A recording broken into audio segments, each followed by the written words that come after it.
Esta semana en Cuadriga, Erdoğan golpea. Abuso de la democracia. El primer ministro turco, Recep Tayyip Erdoğan, mantiene una línea dura contra los manifestantes que llevan desde finales de mayo protestando contra su gobierno. El mandatario ha amenazado con que además de la policía, también el ejército intervenga para poner fin a las protestas. Cientos de personas han sido detenidas. El ministro del Interior ha advertido que se investigará a cualquier persona que emplee las redes sociales para organizar una manifestación no autorizada. La joven población urbana turca tiene un concepto de la democracia distinto al de Erdoğan y siente que sus derechos civiles han sido socavados. Conduce el programa Víctor Manuel Borges. Hola, ¿qué tal? Les doy una cordial bienvenida a esta nueva edición de Cuadriga desde el corazón de Europa. De inmediato paso a presentar a nuestros invitados de hoy. Juan Carlos Barrena es periodista español, ha dirigido durante muchos años las oficinas de la agencia de prensa española EFA en Viena y ha sido redactor en jefe en Berlín para Europa y Escandinavia. En la actualidad trabaja como periodista independiente y se ha especializado en temas internacionales. Martina Sabra, periodista e investigadora alemana con una vasta experiencia en Medio Oriente y en el norte de África. Con estudios islámicos y filología en hispánica y árabe, se ocupa de temas de libertad de expresión, migración, diversidad cultural y derechos humanos. Y Yasmina Al-Ganabi, periodista independiente, trabaja para radio y televisión sobre temas de Medio Oriente y es una conocedora de las primaveras árabes. Ahora trabaja en un documental sobre inválidos de guerra de origen libio que han venido a Alemania. Lo que comenzó con una manifestación pacífica en contra de la construcción de un centro comercial en el Parque Gezi en Estambul se ha convertido en una crisis de Estado, en una rebelión contra el estilo autoritario del primer ministro Erdoğan. Son los hijos de Atatürk, el fundador de la Turquía moderna, quienes reclaman contra el gobierno y este responde con una brutalidad increíble. Yasmina, ¿es este el país que han soñado los turcos? Una muy buena pregunta. Yo creo que hay gente que de verdad sigue soportando a Erdoğan y su política, pero hay otra gente, sobre todo ese movimiento de jóvenes que vemos en Estambul de momento, que está contra y quiere otra vez esa Turquía que ellos conocían anteriormente, los nietos de Atatürk, como usted ya ha comentado. ¿Cómo se puede entender esta respuesta tan desmedida que ha tenido el primer ministro Erdoğan contra los manifestantes? Yo creo que no la entiende muchísima gente fuera de Turquía. Incluso en Turquía se han visto sorprendidos por ello. Los países occidentales, que hasta ahora veían en Erdoğan un islamista moderado, incluso ejemplar para la región, consideran seguramente ahora que su labor es bastante desmedida, su trabajo es desmedido y desproporcionado, y que la actuación contra los manifestantes tiene poco sentido si se realiza así. Está consiguiendo dividir el país. Hay dos sociedades en este momento en Turquía, una que le sigue en todo momento y una también bastante amplia que protesta incesantemente, y yo creo que va a tener muy complicado y va a ser muy difícil para él volver a encazar las aguas del país. Pero con un país dividido, entonces, ¿qué es lo que teme el gobierno? Es cierto que cuenta con el apoyo de casi la mitad de la población, pero por otro lado también hay un sector que está luchando por que se les reconozcan sus derechos, por incluso proteger y preservar el Estado secular. Pero ¿qué es lo que teme el gobierno? No sé si puede decir qué es lo que teme el gobierno, pero se pueden decir muchas cosas sobre la personalidad y también el camino de Erdoğan, sus convicciones, su ideología, su pensamiento, y a mí me parece que pues él nunca realmente ha abandonado este pensamiento autoritario y este sistema de clientelismo, o sea que él no ha internalizado realmente los valores democráticos. Esto es un problema. Yo pienso que ahora mismo surge, porque al mismo tiempo Erdoğan siempre se ha mostrado como un político que venía con ideas radicales, que era muy conservador, muy islamista, pero al mismo tiempo también pragmático. O sea, que era una persona que se acostumbraba un poco, que se acomodaba con lo que hallaba en la realidad. O sea, que era capaz de modificar de adaptarse a la realidad. pero al mismo tiempo, pues de momento parece que es muy difícil para él pues, abandonar este pensamiento autoritario y un poco antidemocrático, o sea que son otras partes de su personalidad que estamos viendo. Pero al mismo tiempo también hay que decir que esto no solamente refleja el estilo de los islamistas, de la corriente islámica o islamista en Turquía. Hay también pues, una corriente kemalista que se dice secular y que siempre se dice occidentalizada o occidental o más democrática que los islamistas, pero ellos también son elitistas, autoritarios y piensan o siguen pensando que tienen el derecho de decirles a los jóvenes lo que tienen que pensar, hacer, cómo tienen que actuar, etc. Y yo pienso que también es un conflicto entre generaciones y actitudes. Y no es solamente islamista y secular, sino es toda una cultura política que es común en Turquía. Y no solamente los islamistas. Es interesante lo que planteas a propósito de la personalidad de estos líderes que se enquistan de pronto en el poder durante muchos años y pierden un poco la noción de la realidad, de qué es lo que está pasando prácticamente en la sociedad. Pero ¿quiénes son los que protestan realmente? Hemos visto imágenes de jóvenes protestando fundamentalmente en las grandes ciudades de Turquía, Estambul, Ankara, y en el resto del país también ha habido otro tipo de protestas contra la excesiva violencia. ¿Quiénes son los que protestan realmente? Estoy de acuerdo con mi compañera que de verdad que la gente que está demostrando de momento no solamente son los seculares, que también hay entre los demostradores gente que estaba anteriormente apoyando a Erdogan y que a lo mejor también ha elegido el partido de Erdogan anteriormente. Y ahora están decepcionados de lo que está pasando en Turquía, de cómo está cambiando Erdogan su política, cómo está interfiriendo en la vida de la juventud o de los turcos en general, con sus nuevas leyes que parecen un poquito raras para los turcos, sobre todo para la sociedad turca, que es más bien muy abierta, se puede comparar un poquito con países europeos. Pero cuando estás hablando de sociedad bien abierta, ¿no será esto solamente un reflejo en las grandes ciudades? ¿Qué es lo que uno percibe a través de los medios de comunicación? Porque yo no he visto imágenes, por ejemplo, de la Turquía profunda. Es decir, también allí hay una base de apoyo para el partido de Erdogan, que curiosamente es el partido que se llama de la justicia y del desarrollo. Por Dios, qué contradicción a propósito de esto de la justicia. Pues seguro también que hay gente ahí que está apoyando a Erdogan, pero al mismo tiempo la gente que está viviendo en los pueblos, que está de verdad trabajando, que está de verdad luchando para sobrevivir, pues no se interesa mucho para la política. Es más bien la juventud que de verdad que está en las ciudades. Y si se pregunta a una persona que tiene una vida muy fácil, ¿qué es lo que tú ves? Entonces, claro, va a decir, pues yo he visto que ahora el desarrollo está funcionando económicamente aquí en Turquía después de que Erdogan está ahora, pero yo creo que necesitan más bien ¿cómo se puede decir? Más bien ver el desarrollo que está pasando, porque ellos solamente ven el desarrollo económico, para ellos lo importante es vivir, no es los derechos. Dos cosas, pues una cosa, el movimiento de protestación no está solamente en las ciudades, o sea que este movimiento está en todo el país ahora mismo, o sea que en muchas ciudades también en la Turquía profunda, pero si no quiere. Y también pero hay también gente muy conservadora y que no participa en las ciudades mismas, sobre todo en el sector periurbano, porque ha habido una migración muy fuerte de las zonas rurales hacia las zonas urbanas en Turquía en los últimos decenios. O sea que y esta gente, muchos de la gente que ha votado para el AKP, para el partido de Erdogan, pues son esta gente que son semi-urbanizados, si queremos decir. O sea que son una población que todavía tiene unas ideas muy conservadoras, muy del campo, son gente del campo que ha venido con sus ideas del campo, pero que está implantada en las ciudades mismas. O sea que no podemos... Por eso las protestas están en las ciudades, pero no he visto protestas ni en Diyarbakır, ni en Eskanderun, ni en otras partes.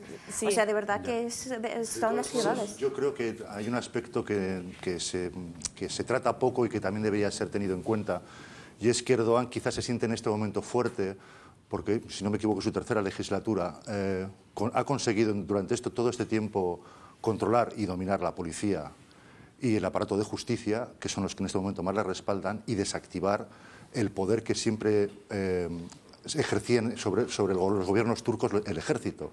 El ejército en este momento no pinta lo que pintaba antes. Y hasta ahora los militares no han dicho absolutamente nada, fuera de la amenaza propia del gobierno de activarlos para reprimir las protestas, ¿no? En cambio, sí se ha visto que tanto la policía como la justicia respaldan a Erdogan y son los que están actuando como su brazo ejecutor a la hora de reprimir las protestas que se están produciendo en muchos lugares en Turquía. Es curioso porque la economía goza de buena salud, hay un crecimiento más o menos de un 5%. Entonces tú mencionabas recién, digamos, el papel que ha tenido Erdogan en controlar un poco el papel de los militares. Recordemos que en un par de décadas hubo algo así como 4 golpes de Estado, o sea, 4 golpes militares. Los militares han jugado siempre un papel determinante en la vida política y social del país y están, de pronto, uno tiene la sensación que están al acecho. Sí, y los militares siempre fueron kemalistas. Sí. Siempre fueron laicos, siempre fueron kemalistas, sospecharon mucho o fueron muy recelosos cuando Erdogan llegó al poder. Pero lo curioso es que en estos momentos no parece que tengan nada que decir, no se oye ninguna voz por parte de los militares en toda esta situación, en toda esta crisis que está produciendo en Turquía. Pues muchos están también en la cárcel. Eso es la razón, esa es la razón, porque están encarcelados, hay bastantes militares que están ya encarcelados hace más de 2 años, porque de verdad Erdogan ha visto que hay un peligro, de verdad. Sí, y pues también la política de Erdogan también ha sido de meter a su gente en los puestos de decisión y esto también ha creado mucho de los problemas de la insatisfacción que vemos ahora mismo, o sea que esto también es una razón, pero digamos que él también es un poco la víctima de su propio éxito, si queremos, porque Turquía ha visto como un milagro económico en estos años y esto ha abierto un poco el camino a una nueva clase media que antes no conocíamos en Turquía. Había una clase media en Turquía siempre, pues los burócratas, sobre todo con Atatürk, también había ya crecido una especie de una clase media que eran los burócratas y la gente pues, que hacía negocios, etc. Pero hay una nueva clase media en las grandes ciudades y esta clase media es un poco el fruto de estos éxitos económicos de Erdogan. Y el problema es que la política de Erdogan no se ha desarrollado con los cambios que se están dando. Él siempre está pensando que pues, si yo tengo la mayoría, y también lo raro es que él tiene una mayoría muy confortable, tiene una mayoría absoluta en el Parlamento, no tiene nada que temer en realidad. Pero para él, si hay mayoría absoluta, si hay mayoría, es la mayoría que decide y ya está. O sea que los demás ya no cuentan, ya no son importantes. Y él no ha internalizado el principio de que una democracia quiere decir que yo estoy gobernando también para las minorías. Y si la minoría es grande, que yo tengo que hacer política para estas minorías también. Por lo menos escucharlas, tenerlas en cuenta. Escucharlas, tenerlas en cuenta. Atender sus reclamaciones. Negociar con ellas, etc. Y esto no forma parte de su pensamiento político hasta ahora. Pues vamos a ver. Hace un par de semanas, cuando se encontraba de viaje en el norte de África, iba a retornar a Turquía, anunció que iba a dialogar con la gente, que iba a hablar con la gente que se manifestaba y que protestaba, que quería escuchar sus peticiones y tal, pero de todo este asunto no ha salido nada después. Volvió a Turquía y yo creo que incluso se ha vuelto más duro que entonces, ¿no? Y no está dispuesto, por supuesto, a transigir en ningún aspecto, ¿no? Yo quisiera seguir una línea de reflexión que planteaste tú a propósito del papel, digamos, de Turquía y el rol de los militares. Yo creo que todo el mundo está interesado, digo todo el mundo, me refiero al área, incluso a Europa, en una Turquía estable, sin mayores dificultades y caos, porque hay que admitir que Turquía aspira a convertirse o a fortalecer su posición de potencia regional. Y en torno a Turquía, en la frontera de Turquía, están sucediendo muchos problemas, entre ellos la crisis más grave es la crisis de Siria. Entonces, ¿no será un poco esta mano dura, por así decirlo, como una manera de controlar inmediatamente o reprimir en primer lugar cualquier brote de protesta contra su gobierno, porque no se lo puede permitir, además? O sea, visto, es un poco perverso lo que estoy diciendo, pero parece ser que es un poco en la lógica de lo que tú mencionabas, de cómo es la personalidad de Erdogan, ¿no? Sí, pero no sé, a sus hasta ahora aliados occidentales los tiene completamente desconcertados. O sea, poco después de Navidad, los alemanes, por ejemplo, los holandeses, Estados Unidos, enviaron sus misiles Patriot a la frontera entre Turquía y Siria para proteger a Turquía de un posible ataque sirio, que seguramente nunca se va a producir. Y gobernantes como Angela Merkel, los holandeses también, me imagino, han puesto el grito en el cielo al ver cómo Erdogan reprime a su propio pueblo, ¿no? Porque no se lo esperaban de él, no esperaban que tuviera una actuación tan dura. Yo creo además que toda esta política que está llevando a cabo Erdogan de represión tampoco le va a beneficiar en sus aspiraciones de ingreso de Turquía en la Unión Europea. Yo creo que esto va a ser para él una dificultad más y va seguramente a estancar esas negociaciones que hace muy pocos meses parecía que se iban a relanzar. Bueno, estancar no diría estancar, porque tenemos también varios políticos alemanes, entre ellos también la señora Claudia Roth, que estaba ahora en el fin de semana en Turquía y estaba también entre los verdes, que estaba también en el hotel SD1, que atacó la policía turca, diciendo que eso sería lo más malo que podría pasar, que de verdad la Unión Europea diría, pues no hay más negociaciones. Pero yo creo que las negociaciones van a seguir, pero a lo mejor a tiempo más largo, con más pedidas, que Turquía a lo mejor debe de hacer más deberes antes de ser de verdad capaz de ser de parte de la Unión Europea. Sí, en todo caso las va a ralentizar. Esto no, sí. Desde luego a Erdogan y a Turquía no beneficia para nada en sus relaciones con la Unión Europea la situación actual. Seguramente, tal y como están las cosas, los gobernantes de la Unión Europea se lo pensarán muy mucho a la hora de realizar determinados progresos en las negociaciones de adhesión de Turquía a la Unión Europea, contra la que muchos además se resisten. La primera Alemania y el gobierno de la propia Merkel siempre ha dicho que prefiere que siga siendo un país asociado a que se convierta en un país miembro de pleno derecho, ¿no? Pero si nos colocamos en el lugar de esta nación, recordemos, euroasiática, habría que preguntarse si acaso también el interés de Turquía sigue siendo el mismo de ingresar a la Unión Europea. En los últimos años y en la década, Turquía ha llevado a cabo una serie de acuerdos de cooperación con países asiáticos. Se ha acercado, por ejemplo, a China, una de las potencias emergentes del siglo XXI. Con Rusia también tiene otro tipo de convenios de cooperación. ¿No será el caso a lo mejor de que dirá Turquía, bueno, voy a coquetear por un lado y por el otro y al final mantener una postura, digamos, para poder sacar lo mejor de cada parte?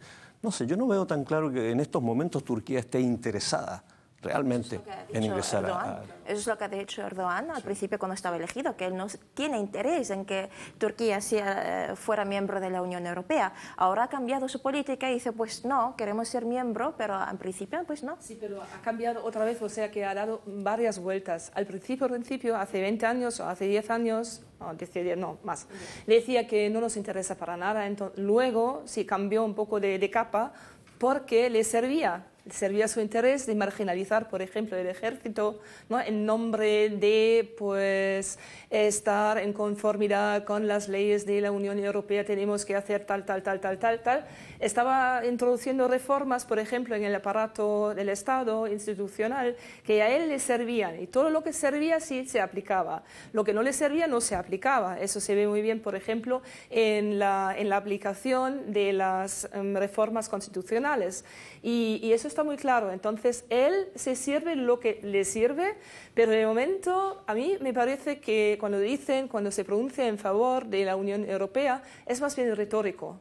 Es muy retórico. O sea que no queremos perder esta ocasión, no queremos romper este hilo, este vínculo, porque es importante, sí, pero lo que nos interesa es ser el poder hegemónico en esta zona. Bueno, y esto está muy claro, y esto, pues sí, se refleja en toda la política de Erdogan. Sí, yo creo que en eso tiene razón y ahí nos volvemos nuevamente al tema interno, digamos, de la represión. Eso quizás vendría a explicar un poco por qué esta mano tan dura, estas reacciones tan exageradas para reprimir a su propio pueblo y además insultarlo. Sí, y por otro lado también tratarlos de terroristas y acusar a los medios internacionales de llevar a cabo un complot contra su gobierno. ¿Cómo explicamos eso? No sé, serán delirios. Yo creo que también lo hace de cara a la galería, de cara a sus propios seguidores, de cara a su propio partido y a la gente que le sigue, a los islamistas moderados, ¿no? tiene que justificar también un poco su actuación frente a sus propios seguidores. Yo creo que además él ha dejado muy claro con un par de manifestaciones que se han celebrado también en Estambul que tiene detrás a la mitad del pueblo. Y él se siente respaldado por él y por esa gente también justificada a la hora de actuar como está actuando. Ves reportajes en la televisión y ves gente de otros barrios de Estambul, gente sencilla, que es seguidora de Erdogan y dicen barbaridades sobre la gente que le está manifestando porque no les entienden, no lo comprenden, no saben qué quieren, ¿no? Sí, pero también porque hay una manipulación en los medios de comunicación, eso también hay que decirlo. Sí, sí, claro, por supuesto. Turquía últimamente ha bajado, no sé, el rango de la clasificación de Reporteros Sin Fronteras, está entre Rusia y Afganistán, pienso, en cuanto a la libertad de expresión, o sea que y hay mucha manipulación, hasta incluso en cuanto a las manifestaciones, o sea que los medios de comunicación turcos y los medios más importantes que son los televisivos, los audiovisuales, pues también dan una imagen un poco falsificada, ¿no? Falsa de lo que está pasando, o sea que mucha gente no tiene... Sí, me imagino que suavizada, ¿no? Para sí, que no además, parezca algo tan alarmante además, como lo que puede ser. Sí, además son las diferencias, ¿no? La gente tiene unos puntos de vista diferentes, ¿no?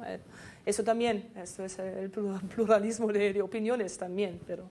Es que el pueblo está dividido, está claro Sí, que el pueblo eso. está dividido y el pueblo, la gente que de verdad tiene interés en saber informaciones claras, limpias, pues no está mirando a los medios de comunicación turcos. A lo mejor hay 1 o 2 emisoras turcas que están independientes y el resto, pues todos depende del gobierno y presentan esas imágenes suavizadas o más bien sin conexión a lo que pasa de verdad en la calle.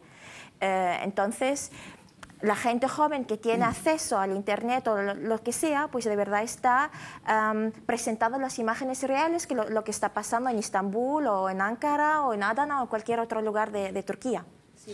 Y a propósito de la calle, los manifestantes también han reaccionado de otra manera para evitar un poco la violencia de la represión policial. Nosotros hemos preparado una nota sobre otro tipo de protesta en las principales ciudades de Turquía. En varias ciudades se celebraron vigilias silenciosas durante largas horas. En Estambul, los manifestantes protestaron en silencio y parados observando el retrato de Atatürk. Es la respuesta a la prohibición de las manifestaciones y a la restricción de la libertad de expresión. No podemos usar Twitter. Muchos hashtags están bloqueados. Y compartir en Facebook también es peligroso. Los manifestantes han encontrado otra forma de mostrar su oposición. Estamos haciendo una lectura de protesta. Mi amiga lleva 28 horas leyendo un libro. Tras la desmesurada fuerza ejercida por la policía, leer libros y pararse impasiblemente en las calles es signo de que los opositores al gobierno quieren seguir lanzando su mensaje. Bueno, qué creatividad. Es una especie así de resistencia pacífica a la Gandhi. Sí, sí, pasiva. Pasiva. Resistencia pasiva. Y la verdad es que es muy imaginativa, como se ha podido ver ahora, y se ve que es sobre todo la gente joven. Se han visto imágenes, por ejemplo, de plazas en las que de repente se quedan parados, pues en plan flash mob, pero al revés, ¿no? Porque se quedan completamente estáticos cientos de personas, ¿no? Lo cual resulta bastante increíble. Y claro, es una forma de protesta silenciosa, que seguramente no viola ningún tipo de ley y contra la que la policía o el gobierno no puede actuar porque la desproporción sería total y absoluta, ¿no?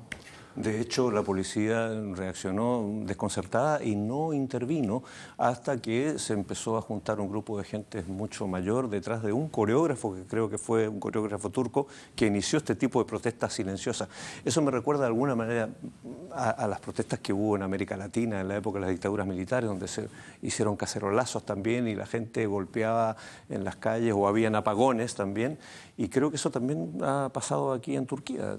Sí, claro, porque Turquía tiene muchos artistas, o sea que es una población que es bastante bien educada. Hay una franja muy grande de la sociedad bien educada que ha hecho sus estudios y que también pues ha internalizado un poco el estilo de comunicación y de comunicación política global, porque esto hoy en día es global. O sea que esa es una gente que tiene acceso a Facebook, que utiliza mucho el Twitter. Yo estaba siguiendo todos estos días un montón de blogs y la gente estaba en forma simultánea. Cada 2 minutos me llegaba un mensajito, ¿no? Estamos haciendo tal y aquí, tal allí.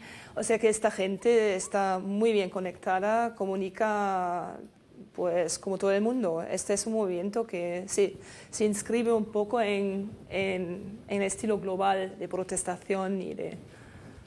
Pero también han dicho ellos de que es muy peligroso de momento ir a las redes sociales porque las están controlando. Incluso, bueno, Erdogan se permitió decir de que van a perseguir a cada uno de los que han sido los promotores de estas manifestaciones.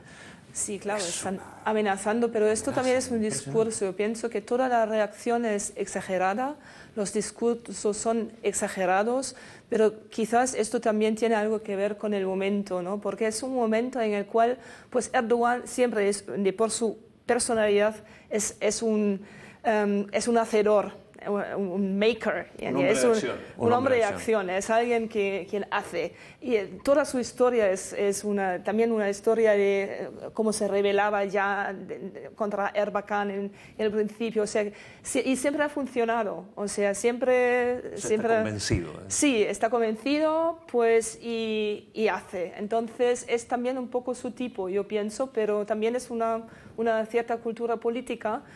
Pero se puede que dentro de una semana o 2 semanas pues la situación va a cambiar. Es posible, porque también hemos visto que a veces él salía al principio con ideas a veces radicales, ¿no? Realmente radicales, islamistas, y luego pues... Echaba marcha atrás. Echaba marcha atrás, sí. Eso, y eso se ha dado muchas veces en la carrera política de Erdogan, y entonces nada está seguro. Es difícil decidirlo. Pero, ¿qué futuro puede tener este tipo de manifestaciones, digamos, pasivas o pacíficas? No lo sé, yo me imagino que es el arma que tienen que tomar ahora los propios manifestantes, a la vista de que las protestas masivas son reprimidas de manera violenta y que no pueden salir a la calle como salían hasta ahora, porque entonces la policía actúa con sus porras, con sus gases lacrimógenos, con sus cañones de aguas, contra los que se sienten completamente indefensos. Tienen que buscar alternativas como esta, y yo supongo que seguirán echándole más imaginación. Dentro de unos días igual nos sorprenden con algo que también no esperábamos y que es una forma pacífica de protesta que al gobierno le irritará, pero contra la que no podrá hacer nada. Porque las protestas van a seguir hasta que consiga el pueblo turco lo que ellos quieren. Pero ¿estás tan convencida de eso, de que las protestas van a continuar pese a que ahora, digamos, si los manifestantes o gran parte de la población no pone resistencia o lleva a cabo acciones que es imposible de reprimir? ¿Te Pues parece de que...? Protestas van a seguir. Yo quiero ser de abogado del diablo aquí. No es que esté a favor del gobierno de Erdogan, que diga sigan reprimiendo. No, sencillamente quiero que me explique y que nos explique a nuestros telespectadores por qué eres de la opinión de que van a continuar. Están buscando otras soluciones, maneras de protestar. ¿Por qué vienen con esas maneras muy creativas de protestar? Porque van a seguir con sus protestas. Quieren enseñar al gobierno turco, nosotros, nos habéis conseguido salir del Parque Gezi, pero vamos a seguir con nuestras protestas de otra manera. Y seguramente en otros lugares. Comentaban, decían algún manifestante, Estambul es muy grande. Sí, claro. No tiene por qué ser el Parque Gezi, podemos irnos a cualquier otro lugar. Tengo amigos en Ankara, tengo amigos en Ankara que han dicho que también han participado en protestas parecidas. Claro. Que estaban sentados de verdad en un lugar, en un parque público, leyendo un libro, escuchando música, y eso estaba ahí durante varias horas. Yo pienso que es la experiencia también en común, es lo que cuenta, es una toma de conciencia. O sea que vivir esto, ver esto y vivir esto juntos cambia toda una generación, y yo pienso que esto va a dejar un impacto, hasta si, pues, a pesar de que ahora pues las vacaciones se están acercando, esto quizás va a tranquilizar las cosas, se van a calmar un poco. Hay Ramadán, ¿no? Claro. el mes del ayuno que se está también acercando, o sea que quizás las cosas se van a calmar un poco. Pero tampoco olvidemos, tengamos en cuenta que este movimiento no ha caído del cielo, o sea que la sociedad civil tiene una historia ya en Turquía y tiene sus instituciones, o sea que esto no es un movimiento espontáneo 100%. Ahí, detrás de esto hay organizaciones de defensa del medio ambiente, defensa de los derechos de los homosexuales. Todo esto existe, las minorías étnicas, etcétera. Y esto es muy importante, tener esto en cuenta. Esto en Turquía, esto está muy desarrollado y eso hace una diferencia con los países árabes. O sea que tenemos en Turquía tenemos un sistema político que quizás tiene sus problemas, tiene sus faltas, pero que funciona desde hace decenias, ¿no? Sí, hay una larga tradición laica, ¿no? Sí, una larga tradición laica también, pero también instituciones políticas que funcionan, hasta pues a pesar de los problemas de Erdogan con la democracia. Pero hay una base. Pero hay una democrática base que y no esto es existe muy en los importante países tener árabes. esto en cuenta y esto es una gran diferencia. O sea, no podemos para nada comparar lo que está pasando en Turquía con lo que está pasando en un país como Siria o Libia. Sí, que no es la primavera árabe, es otra cosa. No, es otra cosa. Es claro. otra cosa. No es ninguna primavera tampoco. No. No es ninguna primavera tampoco. Pero también es un momento y hay que tener en cuenta también que Erdogan está preparando su sucesión. O sea que es su último mandato en esta función. Y él no quiere dejar la política, él no quiere abandonar. Él tiene, por ejemplo, un proyecto de constitución. Quiere cambiar la constitución en tal sentido que él, pues, salga como hombre fuerte en el Estado. O sea que está preparando su elección como presidente, por ejemplo. Sí, como proyecto político. Sí, claro, y cambiando Putin. también a manera Putin, y cambiando con un proyecto de cambio de la Constitución y todo esto. O sea que hay que también tener en cuenta estos factores, o sea que... Pero hay algo que tú mencionabas que me parece importante, esto del impacto que va a tener en esta generación. O sea, pese a que se puede desinflar, por así decirlo, estas manifestaciones, porque vienen las vacaciones, el Ramadán, etcétera, pero el impacto que va a dejar esto va a ser algo imperecedero, por lo que mencionaba de las instituciones y todo lo demás. Ahora, es como decir, bueno, volviendo al tema de las demandas. Hoy día están pidiendo mayor libertad, en definitiva, porque hay un déficit democrático, ¿eh? Y la protección de la sociedad secular. A mediano plazo, ¿es posible que tengan éxito este tipo de demandas, digamos, de los manifestantes? Bueno, anteriormente esos derechos existían. Eso es lo raro, que anteriormente esos derechos estaban en Turquía, por ejemplo, beber alcohol en público. Y ahora de repente, pues Erdogan poco a poco está ahí... cercenando las libertades personales. Empezando por impedir beber alcohol en público o cambiar el uniforme de las azafatas que trabajan para Turkish Airways o cambiando otras leyes que más bien de verdad que está interfiriendo en la vida privada del pueblo turco y eso no puede ser.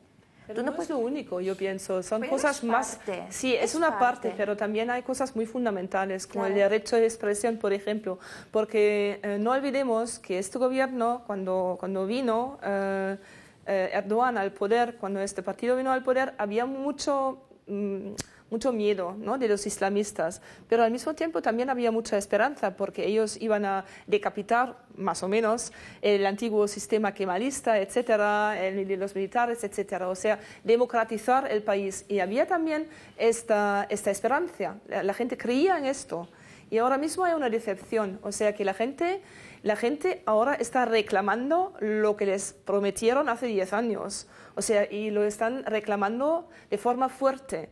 Y la cosa paradoxal en todo esto es que esta es la clase que ha surgido y que ha visto la luz del día con la política de Erdogan, o sea, con la política económica de Erdogan, y nadie mete en duda, pues pone en duda esta política y el éxito de esta política, pero es esta clase que ahora mismo está reclamando los derechos que les prometían hace 10 años, y pues estos los derechos se han quitado poco a poco.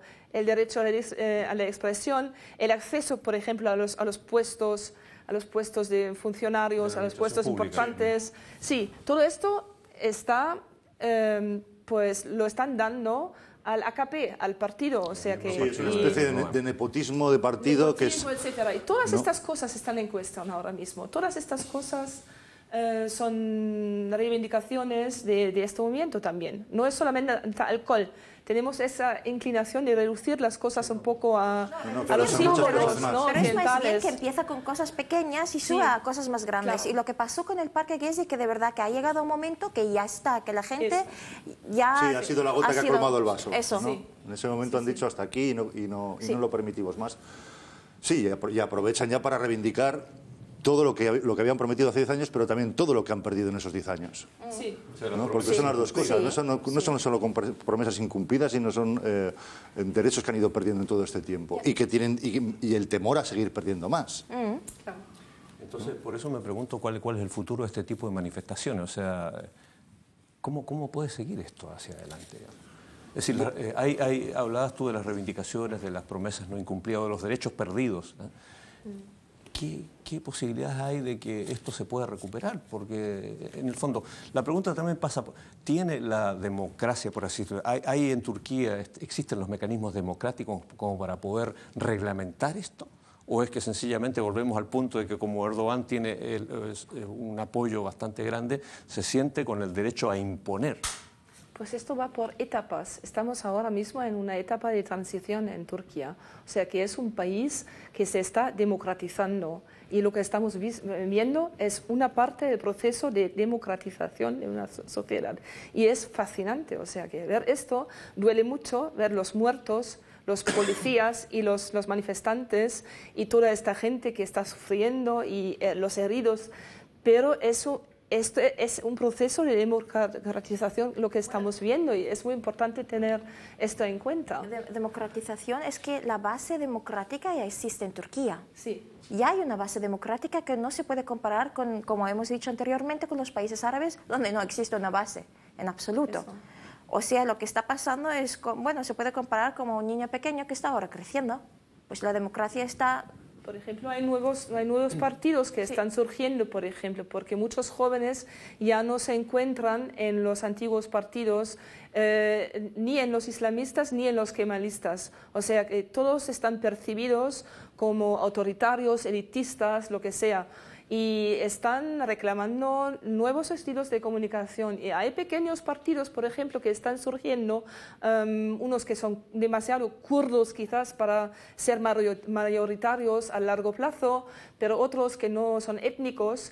Y esto, pues...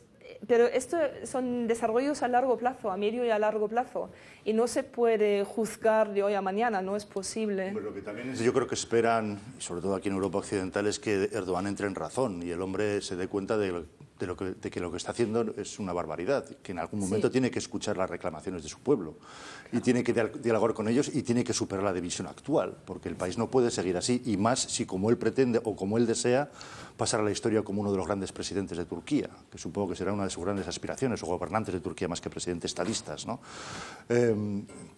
Yo creo que tiene que llegar el momento en que él mismo se dé cuenta de que lo que está haciendo no está bien y que si sigue así lo único que va a hacer es perjudicar su propia imagen de cara a la historia, y es un hombre que yo creo que está pensando precisamente en eso también, ¿no?